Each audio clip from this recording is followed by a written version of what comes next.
Boa noite, Kelly. Boa noite a todos mais uma vez. Queria cumprimentar aqui o nosso cursista Anderson, as nossas tutoras Clenilda e Leguimar, e Kelly, né, que é tutora presencial do Polo de São Gonçalo do Amarante.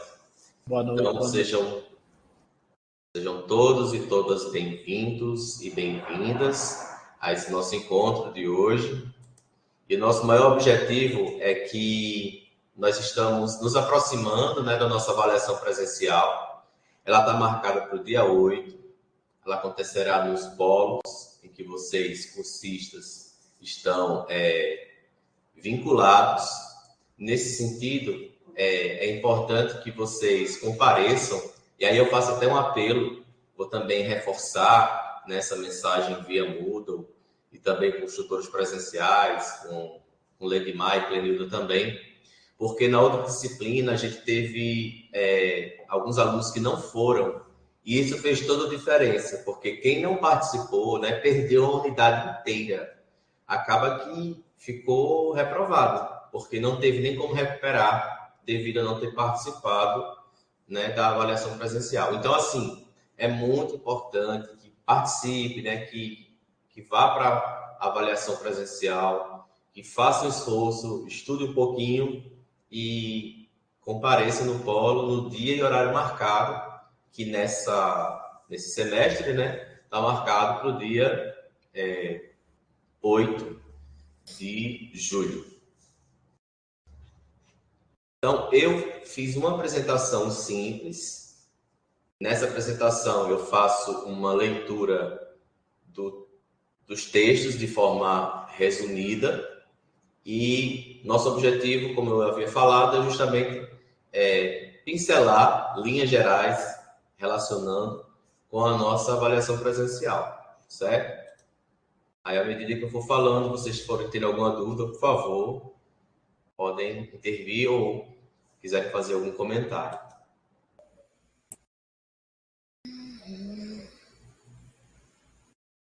Melhorou agora.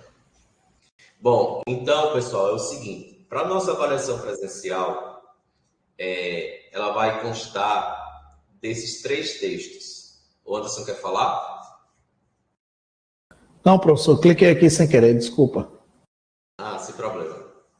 Então, nós temos 2 textos que foram utilizados na nossa primeira unidade e apenas um texto utilizado nessa segunda unidade. E aí, nós organizamos a nossa avaliação presencial de forma que contempla esses 3 textos. São textos da área de História e de Geografia. E aí é importante, porque como nessa unidade a gente não teve nenhuma atividade via Moodle, a gente achou melhor que contemplasse essas 2 áreas, né, 2 ciências humanas, justamente para que vocês tivessem um panorama mais geral do que é o ensino da História e o ensino da Geografia. Então, o texto 1, que é o texto do Matias, o ensino de História no Brasil, contextualização e abordagem historiográfica. O texto 2, que é o Ver, Ouvir e Sentir, a história oral como alternativa metodológica para o ensino de história na educação básica. E o texto 3, que é o texto que está nessa unidade, que é o texto da Jeane Silva, a história da geografia escolar no Brasil, o saber ensinado. É claro que em cada uma dessas unidades, né, a gente inseriu também outros textos complementares. Nós também temos vídeos que são complementares para colaborar na discussão e na ideia, né, do que são essas 2 unidades. No entanto, para a nossa avaliação, será cobrado somente esses 3 textos, certo? Isso já para facilitar, porque são muitos textos, são muitas discussões.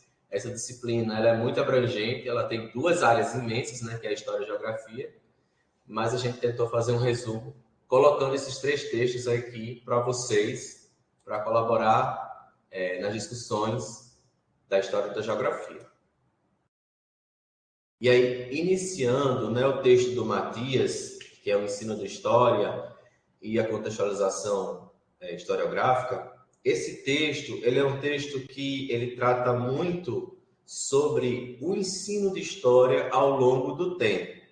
Então, como é que o ensino de história ele foi sendo utilizado, vamos dizer assim, pelos professores, pelos que faziam a história e as transformações que ele foi passando ao longo do tempo.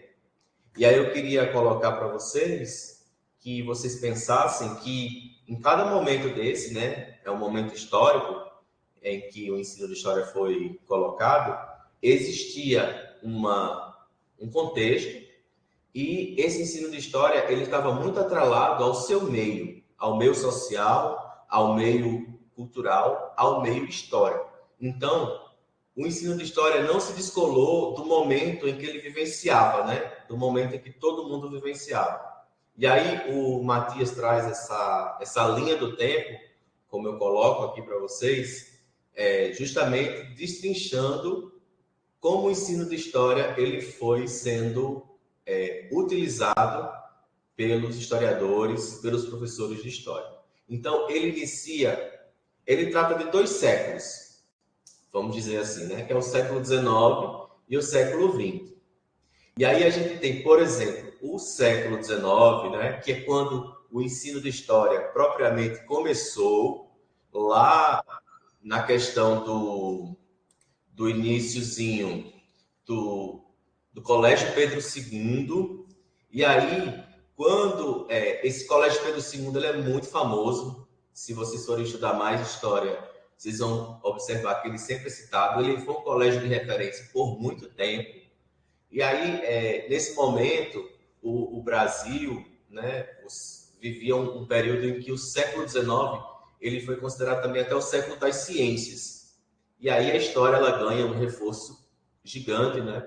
Começa-se a ensinar a questão da história no Colégio Pedro II, e a partir disso, como o Colégio Pedro II era uma referência, né? Então, as outras escolas em Recife, Olinda, São Paulo, entre outros, foram também se apropriando desses conhecimentos.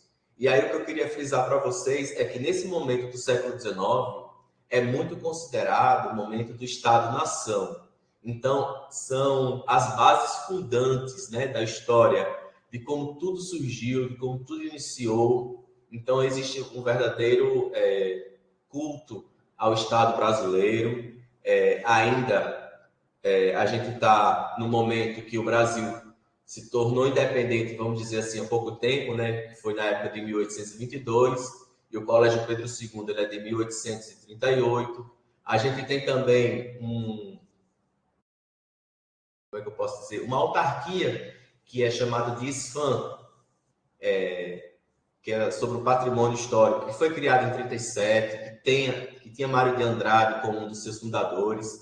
Então, assim, esse momento, né, para o Brasil como um todo, é justamente um momento de grande valorização do Estado-nação. Então, é como se estivesse sendo fundado as bases de que Brasil é esse, né? Vocês leram também nesse próprio texto que o próprio IHGB, que é um instituto muito famoso no Brasil todo, e foi um instituto importante, e continua sendo para historiadores e para geógrafos, que ele ficaram pensando como é que a gente vai ensinar, né, a história do Brasil. E aí parece meio louco, mas quem ganhou foi esse concurso foi um alemão, que foi Van Hagen, e também é muito conhecido Van Hagen, e ele criou uma história, né, contando aquelas ideias sobre o negro, sobre o índio, sobre o branco civilizador. Então foi se construindo toda aquela história relacionada à fundação da nação. Esse foi um momento importante, porque é como se fosse o ponto de partida, certo, pessoal? Então, assim, na questão do início, né, do ensino de história, a gente inicia com esse momento, né, no século XIX, lá no Colégio Pedro II. E aí, durante o século XX, isso vai passando por diversas transformações. Vocês podem ver aí que no século XIX só tem o Estado-nação, né, que foi de 1838 até praticamente o iníciozinho do século XX. Mas aqui no século XX a gente tem já outras mudanças. Por exemplo, essa primeira parte, né, o Estado controlador. Nesse Estado controlador, nós temos a figura de um presidente que foi muito conhecido na história do Brasil, que governou por 15 anos ininterruptos e depois governou por mais 4 anos, que foi Getúlio Vargas. Então, quando Getúlio Vargas inicia, né, o período dele, se começa também a discutir sobre o ensino de história. E aí também tem a exaltação à figura de Vargas, nós temos, assim, a exaltação de vultos. O que seriam esses vultos? Seriam aqueles ilustres, né, aqueles grandes personagens que talvez na nossa educação básica lá atrás, a gente talvez tenha até estudado, né? Aqueles grandes homens, grandes personagens, grandes figuras que eram valorizadas. E aí a gente tem isso justamente no iníciozinho do governo de Vargas. E também a gente tem, nesse Estado controlador, que é o Estado sob a égide de Getúlio Vargas, nós temos assim a figura também da importância da nação, né, da pátria, do civismo. O civismo é muito valorizado, principalmente a partir de 1937, quando Getúlio Vargas dá um golpe de Estado, né, o famoso Estado Novo. E aí a gente tem um Estado que é totalmente controlador. Então, o Estado é quem dita o que deve ser ensinado na história. E a figura de Vargas, que fica muito presente nesse momento. Avançando mais um pouco, no século XX, nós temos um outro momento, que é o famoso Estado autoritário. Esse já foi um período mais para a década de 60, dos anos do século XX, a partir especificamente de 1964, quando o Brasil sofre um golpe, outro golpe, né? Um golpe de Estado, porque não estavam aceitando o João Goulart, estava fazendo umas mudanças, e teve toda aquela história do comunismo, que aí é uma outra discussão, mas enfim. Nesse momento, os militares, com apoio dos Estados Unidos e de grande parte da mídia brasileira, como também da sociedade civil, dão um golpe e tomam o poder, né, de João Goulart, destituem o presidente e instauram a ditadura militar do Brasil. Esse momento foi um dos momentos mais tensos na história do Brasil recente, do século XX. Por quê? Porque muitos direitos foram suprimidos. Esse momento, a gente tem uma série de mudanças na questão do que se ensinar. Mais uma vez, a figura de personagens é colocada, né, em evidência, mas a gente tem, nesse momento, um Estado que controla, que manipula, vamos dizer assim, o que deve ser ensinado, né? Ele retira aquilo que não interessa para o Estado e coloca a sua versão. Então, a gente tem a valorização de alguns personagens, a gente também tem a valorização de símbolos, como bandeira, como hinos. E esse momento, a gente não pode esquecer jamais que foi um momento de muita repressão, de muita censura. Então, muitas coisas foram censuradas durante esse período do regime militar, que foi de 1964 até 1985. É só a gente dar uma olhada aqui, tantas músicas, tantos livros, e uma série de coisas eram censuradas, eram passadas, né, pelo crivo do Estado, e o que o Estado tinha interesse, aprovava. O que não tinha interesse, que eles acreditavam ser de encontro aos seus próprios interesses, eles vetavam, censuravam, né? Muitas pessoas foram mortas, muitas pessoas foram exiladas e tantas outras foram presas, né? Foi um momento muito complicado na nossa história. Mas, só voltando um pouquinho, né? Só para reforçar para vocês, em 1961, antes desse golpe, que foi em 64, a gente teve a nossa primeira LDB, que foi a Lei 4.024/61. Então, nesse momento, a gente tem uma lei de Diretrizes e Bases, que foi a nossa primeira lei educacional. Os militares fizeram uma outra questão que também tem nesse texto, eu queria chamar a atenção de vocês, que foi a Lei 5692/71. Essa lei, ela criou um ensino de primeiros e segundo graus, que aí, pela idade da gente, eu também estudei, acho que todo mundo aqui participou, estudava da primeira à quarta série e da quinta à oitava série. E depois fazia o famoso segundo grau. Eu, por exemplo, cheguei a fazer o curso magistério, que era o segundo grau voltado para a formação do professor. Como tinha o segundo grau para contabilidade, como tinha o segundo grau para uma série de outras coisas. Então, essa lei, a 5692/71, ela fez uma reforma no ensino. E aí ela fez umas mudanças que, por exemplo, eu estudei comunicação e expressão e estudei estudos sociais, né? Da minha primeira à quarta série, eu não estudei história e geografia. Eu estudava estudos sociais, que era uma mistura de tudo. Já lá para o meu ensino médio, que foi já pelos anos 2000, eu não estudei mais aquela disciplina que também foi criada por essa lei, né? 5692/71, a OSPD, Educação Moral e Cívica, que eram justamente o quê? Ideias que eram colocadas, né? Essas disciplinas nunca existiram, vieram a existir por causa dos militares. E eram focadas ideias de civismo, de valorização da pátria, e aí tem aquela história do Brasil, amo eu deixo, né? Então isso foi muito, muito forte na questão do ensino. Então era um ensino de história que excluía, de certa forma, alguns grupos, né? E valorizava o grupo dos militares, os grupos que estavam aí no poder. Bom, continuando aqui, nós temos um outro momento. A partir de 85, o Brasil viveu uma nova mudança, né? Uma nova transformação. O golpe acabou, começou um movimento para ter diretas já, só que em 85 a gente ainda não teve eleições diretas para presidente, né? Vocês devem lembrar que quem ganhou indiretamente foi Tancredo Neves. Tancredo Neves ganhou e o seu vice era José Sarney. No entanto, Tancredo Neves morreu antes mesmo de assumir.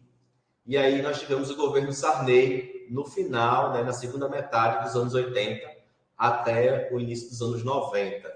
Esse momento, né, na história foi um momento importante, não só por isso, né, mas porque esse momento a gente tem um Estado que foi redemocratizado e a gente tem uma linha cultural muito forte que estava sendo propagada aqui no Brasil e em outros locais também, que foi o marxismo, né? As ideias de Marx. E por que foi tão importante? Porque na perspectiva marxista, né, da história, a gente agora tinha uma inversão dos papéis. Agora a gente tinha a luta de classes como uma coisa muito importante no ensino de história, e a gente tinha novos grupos que até então estavam marginalizados ao longo de todo esse século, né? Que eram grupos de negros, de pobres, ou de outros segmentos que estavam fora, digamos assim, do que deveria ser ensinado. Então, a gente sempre tinha uma versão muito mais do grupo dominante. E a proposta do marxismo era o embate, né? A história problema, era o conflito, era colocar o dedo na ferida, literalmente. E aí você vê os embates e as transformações que iam acontecendo. E vendo que a história ela não estava neutra, nunca foi, né? Apenas grupos que dominavam, que colocavam a sua força e o que deveria ser ensinado. Nesse sentido, esse momento é um momento muito importante, porque faz uma verdadeira guinada, né, nas mudanças no ensino de história. Ainda na década de 70, né, mesmo no período da ditadura militar, a gente tem associações como a ANPU, que é a Associação Nacional de História, a ANPED, que é a Associação Nacional de Pós-Graduação em Educação, e várias outras instituições que começam a lutar. A gente também tem alguns programas de pós-graduação que vão surgindo nas décadas de 1970, mas é a partir dos anos 80 que elas ganham mais força, né, com a questão do marxismo e com essas mudanças que foram acontecendo na questão do ensino de história, certo? Então, assim, esses momentos foram muito interessantes. Por fim, pessoal, é uma herança do século XX que a gente tem, esse Estado neoliberal e a nova história. Então, o que é que seria isso? A partir dessa questão de Marx, né? Marx também teve as suas críticas, enfim, à sua proposta, mas surge um novo modelo, que esse novo modelo é um modelo muito ligado à questão da economia, mas a gente tem essa situação da nova história, né? Que também são a valorização desses personagens, esse ensino que se chama decolonial, que é justamente você olhar sob o viés de um grupo que foi dominado e não do grupo que foi dominante. Mas a gente tem esse problema do Estado neoliberal, que tudo é vinculado à economia. Então, várias mudanças foram acontecendo na questão do ensino de história e essa valorização das questões econômicas como se elas fossem superiores e mais importantes do que o ensino, ou mais importantes do que a cidadania, ou qualquer outra coisa nesse sentido. Então, finalizamos o século XX com essa herança do Estado neoliberal e a nova história. E o que prevalece hoje, né, é um pouco ainda desse neoliberalismo. Até se fala num chamado de neotecnicismo, né, que é uma questão voltada ainda sobre a valorização da instrução. E a gente tem ainda a nova história como essa questão de história-problema.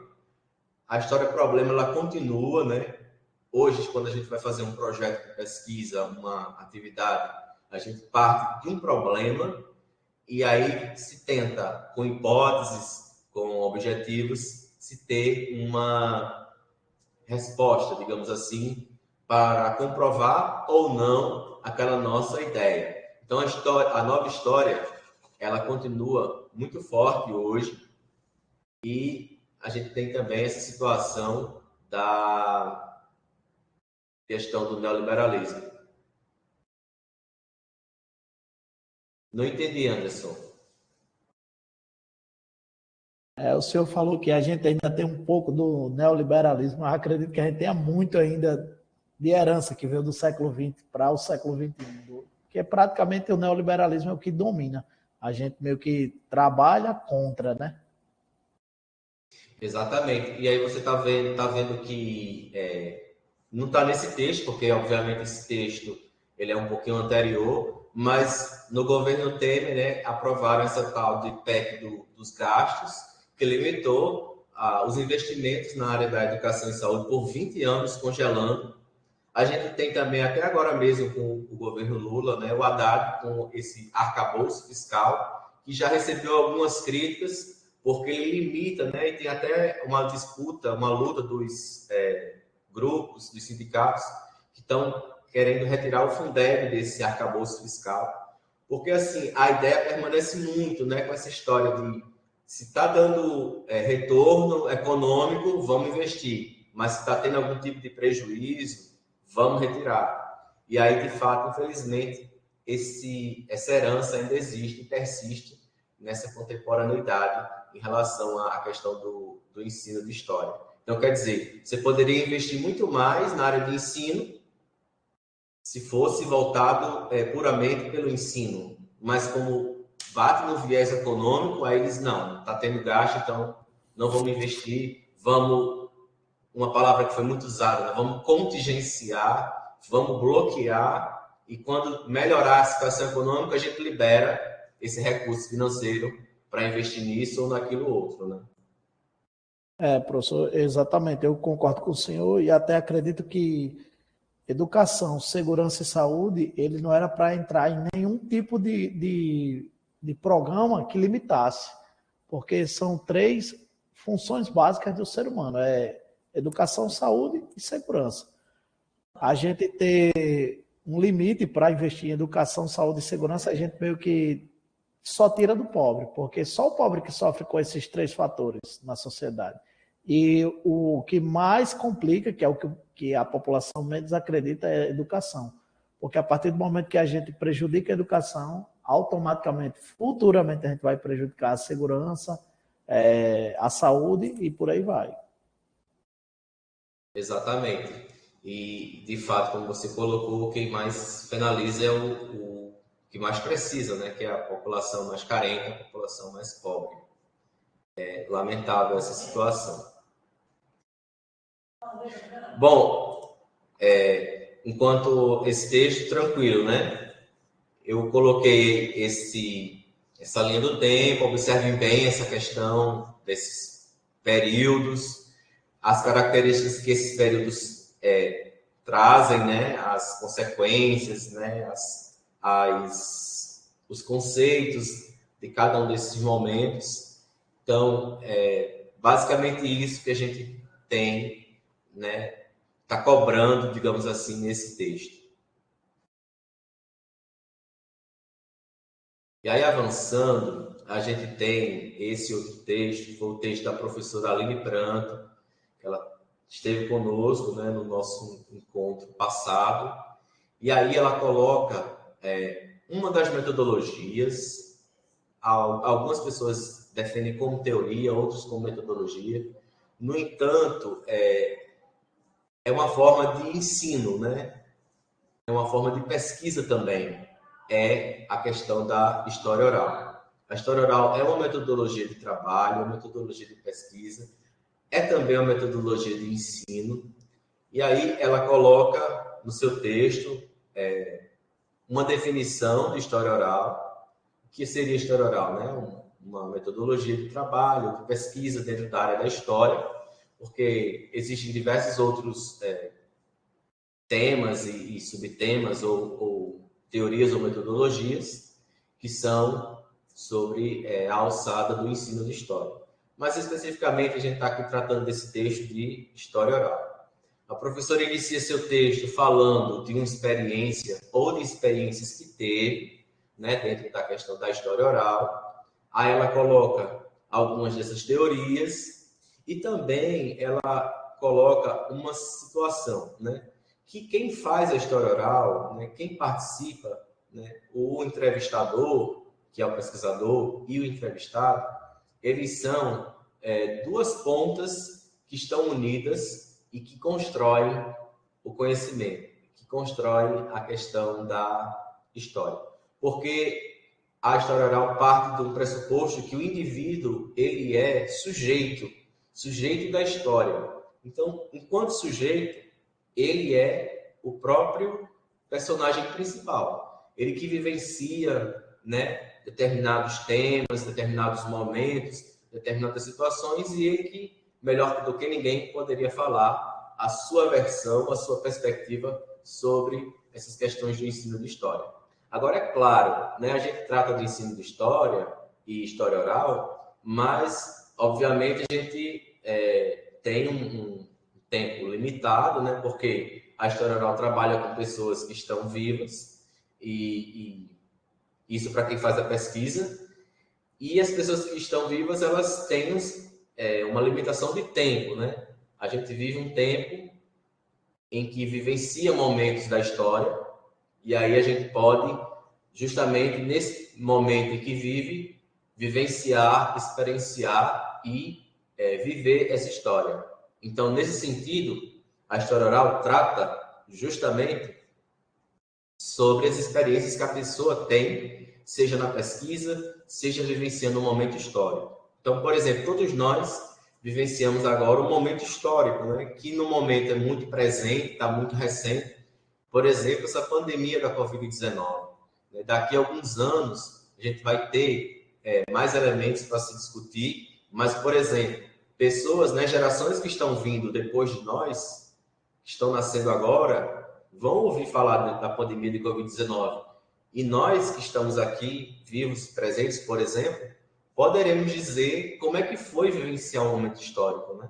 Porque uma coisa é você estudar a história, um tempo histórico que já passou e você não viveu. Uma coisa é você que esteve presente, né? É sentir. Então, a história oral tem muito isso, essa questão das emoções, da sensibilidade e do que você vivenciou e do que você tem para contar. Então, daqui a algum tempo, futuramente, por exemplo, além do que vai ter várias, né, literaturas, mas a gente também vai ter a nossa própria experiência, né, enquanto pessoas que vivenciamos esse momento histórico da pandemia de Covid-19.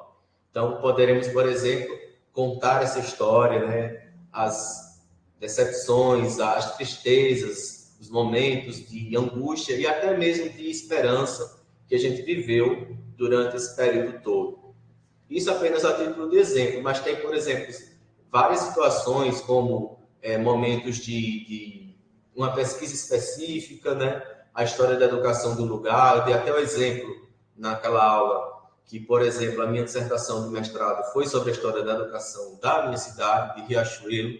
Então, eu, por exemplo, entrevistei pessoas que fizeram parte do movimento educacional aqui, quando a cidade se emancipou em 1963, que ainda estão vivas. E sendo assim, também tem isso, tem uma história oral mais temática, vamos dizer assim, né? Que é mais voltada a um tema específico. E aí, o quanto que a gente pode, né, extrair dessa situação da história oral para o nosso dia a dia, enquanto professores. E aí, não só professores de história, mas professores que são do ensino fundamental 1, que também lecionam história, né? Que podem desenvolver, que podem problematizar, que podem fazer trabalhos com suas crianças, com seus alunos, justamente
Estão me ouvindo?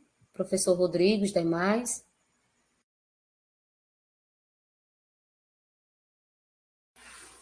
Estou sim, Clenilda. Estamos.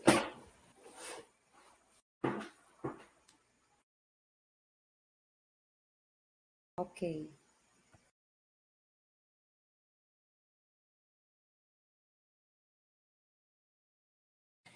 Pessoal, o professor ele está tentando voltar, certo? Pediu para a gente aguardar um pouquinho.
Oi, pessoal, estão me ouvindo agora?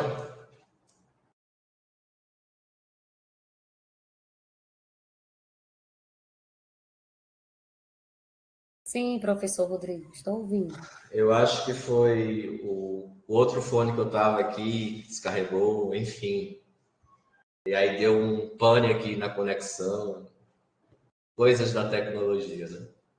Ou da falta dela. Mas, enfim, como eu estava falando, em relação a esse próprio texto, né, da professora Aline Pranto e a sua discussão sobre a história oral, não necessariamente a gente vai ter uma grande dissertação sobre o que é história oral e tudo mais, mas uma reflexão que seja referente à potencialidade dessa metodologia, teoria, né, teórico-metodológico da história. Então, pensar o que é história oral e o que é que ela pode proporcionar para a pesquisa ou para o ensino dentro da área da história, já é de bom tamanho, certo? Deixa eu ver se eu consigo aqui.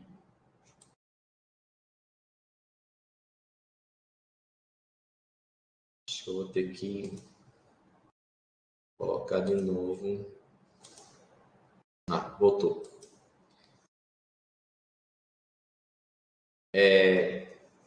Ainda sobre o texto, né, a valorização do sujeito enquanto agente da história, isso aqui era o que a gente estava falando. E a professora vai finalizar seu próprio texto citando Thompson, que Thompson é um historiador renomado inglês, e aí ele coloca algumas habilidades que são importantes nesse trabalho, que são as habilidades de pesquisa, habilidades linguísticas e técnicas, nas chamadas habilidades sociais, que aí a professora também coloca ainda habilidades afetivas e habilidades sensíveis, que é justamente na questão do trabalho com a história oral. Teria alguma pergunta em relação a esse texto da história oral? Ou está tranquilo? A gente vai avançando. Professor, mas está tranquilo em relação ao que o senhor falou agora, mas aí no caso sobre a prova, que eu sei que esse texto vai ser cobrado lá, mas aí o senhor vai cobrar mais sobre essa área contextualizada de tudo ou mais data, essa questão? Não se preocupem com datas, nem com essa questão do próprio Thompson. Eu coloquei só para fazer uma linha do tempo em relação ao texto. A nossa preocupação mais é conceito. O que é essa questão da própria história oral e o que é que ela pode, digamos assim, desenvolver, né, no ensino. Pode colaborar, vamos dizer assim. De que forma a gente pode ter um resultado positivo. Então, Ah, são questões mais nesse sentido, sabe, Anderson? beleza, perfeito, perfeito. Por fim, pessoal, nós temos o texto de geografia, né, o saber ensinado. E aí, esse texto ele trata também de uma historiadora muito conhecida, né, que é a Cícera Bittencourt, e ele coloca a geografia enquanto disciplina escolar. Como vocês leram esse texto, vocês vão entender e vão ver que o texto vai tratar também de algumas datas, né, algumas linhas, vamos dizer assim, alguma linha do tempo, sobre como a disciplina de geografia foi se consolidando. Bom, a disciplina de geografia, pelo que a gente tem visto, ela começa um pouco antes, né? Desde um movimento que chama de corografia, que era, vamos dizer assim, uma geografia mais voltada para mapas. Outra coisa também, né, que, por exemplo, a questão da conquista do Novo Mundo, né, do nosso continente americano, né, desde o princípio já se desenhavam mapas, já se tinham as noções. Então, a geografia ela é um pouquinho, vamos dizer assim, anterior à questão da história. Mas a gente está vendo que a geografia está desde sempre em perfeita simbiose com o ensino de história, né? Porque, de certa forma, ao construir mapas, ao produzir, ao tentar descobrir, por exemplo, novos mundos, se está também fazendo história. E aí a gente tem essa citação da Bittencourt, que eu achei interessante para colocar para vocês, né? O saber a ser ensinado, o saber ensinado e o saber apreendido. E aí a autora coloca justamente esse primeiro, o saber a ser ensinado e o saber a ser apreendido, como, por exemplo, a questão da formação do professor e da formação do aluno. Porque uma vez que eu, enquanto professor, né, dos anos iniciais de educação do campo, que leciono, que trato a geografia para a minha sala de aula, eu preciso também saber de conceitos. E aí vocês viram que a gente tem uns vídeos que falam de alguns conceitos da questão de geografia. E aí eu preciso, né, ter essas noções de tempo, de espaço, de ambiente, de questões que são voltadas mesmo mais direcionadas para o ensino da geografia. E aí também, tendo essa noção, tendo esse conhecimento, eu consigo ver e identificar aquilo que eu vou ensinar e, automaticamente, nós vamos ter a questão relacionada do aluno como positiva, em que ele vai aprender também esses conceitos relacionados ao ensino da geografia. Então, para esse texto, né, que é a História da Geografia Escolar, ele é repleto de datas, mas como o Anderson também estava perguntando sobre a história oral, não precisamos nos preocupar com datas, nós precisamos nos preocupar com, por exemplo, a formação do professor, a formação do aluno, como é que o aluno vai aprender essas questões da geografia. E aí a gente tem, como estou mostrando aqui para vocês, essas mais diversas datas, né? Como, por exemplo, a autora aborda desde o princípio, né, da educação no Brasil, que foi com os jesuítas. Então, uma forma de ensino da geografia no período do Marquês de Pombal. E aí ela coloca como um divisor de águas a chegada da família real. Porque aí, quando a família real chega no Brasil, a partir de 1808, a geografia ela entra, né, no ensino superior, ela passa a fazer parte da organização curricular dos cursos. Mas aí, o que a gente pensa, né? Além de tudo, como vocês estão vendo aí, o próprio Colégio Pedro II, né? Também vai ser um local importante, como eu tinha colocado anteriormente. Mas qual é a nossa ideia com esse texto, né? E também com as questões relacionadas ao ensino da geografia. É sobre isso, pessoal. É sobre o processo de ensino. Relacionando o que é que o professor precisa saber, né? Sobre espaço, sobre tempo, sobre geografia e como é que ele ensina. No sentido assim, a importância que se tem do ensino da geografia na formação do sujeito, na formação do aluno. E aí a gente tem essas datas. Avançando aqui, a gente tem, né, alguns questionamentos para a gente pensar. Por que foi importante conhecer mais sobre os aspectos históricos do ensino da geografia? essa é a pergunta-chave, né? Qual a importância da disciplina para a formação dos docentes e dos discentes na educação básica? E a ideia da ocupação do espaço geográfico como social, cultural e histórico a partir de uma fundamentação que possibilita o indivíduo conhecer o seu lugar, o espaço e o território. Quase a resposta dessa aqui sobre a formação dos docentes. Então, a geografia nos ajuda muito a entender o lugar em que nós estamos e a ocupar esse espaço. E aí eu também coloco isso aqui, né? Por quê? Porque a geografia ela não está descolada do tempo, não está descolada do contexto. Ela está totalmente inserida no contexto histórico. Como vocês viram aqui nesse outro slide, né? O quanto também ela mudou e o quanto ela foi sendo utilizada, foi sendo modificada os nomes, as características, até que a gente tenha, a partir da família real, que também aqui é o século XIX, a inserção da geografia no currículo escolar do ensino superior. E aí, a gente finaliza com essa reflexão. Qual a importância da disciplina para a formação dos docentes e dos discentes na educação básica, né? Saber o lugar, saber o espaço, saber mais e conhecer, porque a partir do momento que a gente tem noções do espaço e noções da geografia, a gente tem melhor como se colocar no mundo e entender melhor mais as questões relacionadas ao nosso ambiente e à nossa vivência, certo? E aí, me coloco aqui para saber se vocês gostariam de fazer mais alguma pergunta, se tem alguma dúvida.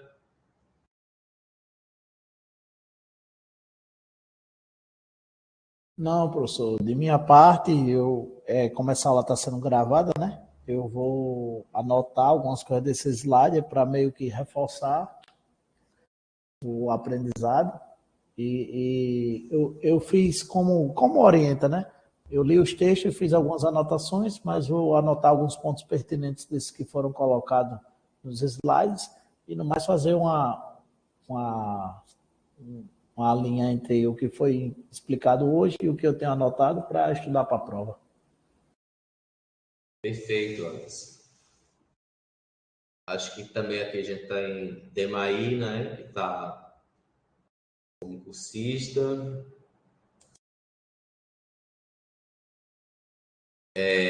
Coloco também Ciclenilda ou Leidmar, querem colocar alguma coisa.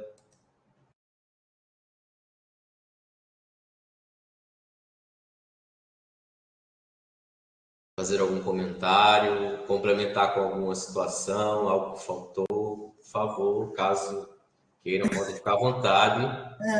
Não, só realmente, né, o conteúdo, a questão da história, né, quando fala da história oral, eu não sei se todo mundo tem essa impressão, mas vai muito o perfil do professor da EJA. Gosto muito quando começa a falar numa questão da história oral, que a gente começa a estar nas salas de aula, né, da EJA, o quanto isso é importante, quanto essa questão do ouvir, né, e muitas vezes a história que alguns, né, nem todos, às vezes até viveram, né, quando a gente começa a falar de um determinado assunto, a gente começa a partilhar.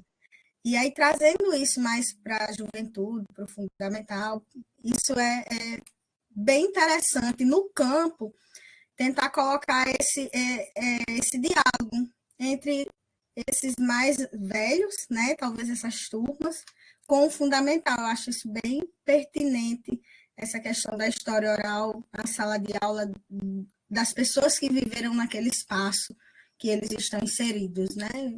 Eu acho bem interessante. Só uma colocação, assim, professor.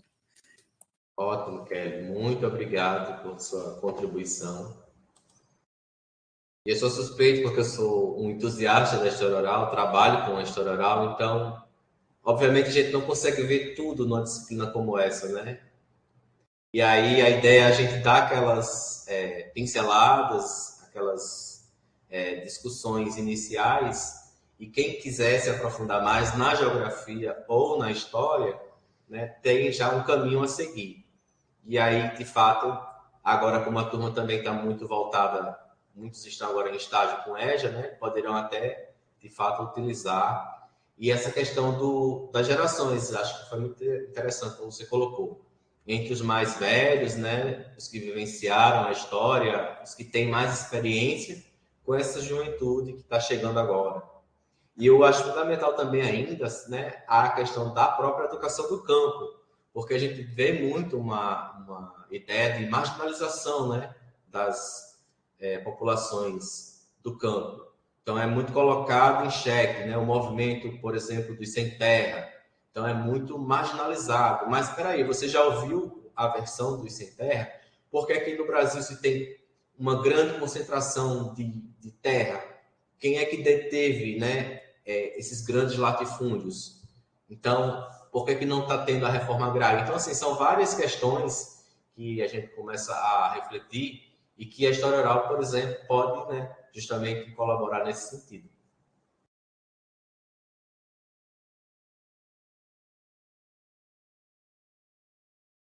Tá ótimo, então, pessoal, tá vendo aqui o bate-papo de vocês. Então é isso, pessoal. Eu vou aqui me aproximando, né, do nosso final. Quero agradecer demais a participação de Kelly, de Demaí, do Anderson e, obviamente, das nossas colegas, né, Lady Mar e Clenilton, que estiveram aqui conosco. Coloco à disposição de vocês, pessoal, qualquer dúvida em relação à nossa avaliação, né, podem usar o nosso Moodle, né, nosso ambiente virtual. A gente vai estar sempre lá, todos os dias eu estou olhando lá o Moodle. Vou ficar mandando mensagens para vocês, viu? Pegar no pé de vocês, para não faltarem a nossa avaliação presencial. É muito importante que vocês compareçam, que não deixem para dizer, vou fazer uma reposição, ou enfim, não. É importante que vocês compareçam. É só uma vez, né? Vocês foram agora dia 1º para outras provas e agora vocês vão para ensino de geografia, ensino de história e geografia. E agora eu esqueci que também tem outra disciplina. E é isso. Desejo a vocês uma excelente prova e fico à disposição também, né, para qualquer eventual dúvida. Anderson, assim que ela estiver disponível aqui, eu vou finalizar aqui a gravação. Ela gera um link e eu vou colocar lá no nosso ambiente virtual, acho que na aula 3, se não me engano, web aula 3. E também eu vou compartilhar o link por mensagem lá no ambiente virtual de aprendizagem, certo? Porque aí vocês não vão ter desculpa, né? Todo mundo vai ter que ter visto. Ou viu no Moodle, ou viu via mensagem de texto, tá bom, pessoal? Então, vou encerrando por aqui. Parando a gravação, agradecendo a todos e todas mais uma vez. Desejo a todos uma excelente noite. Professor Rodrigo?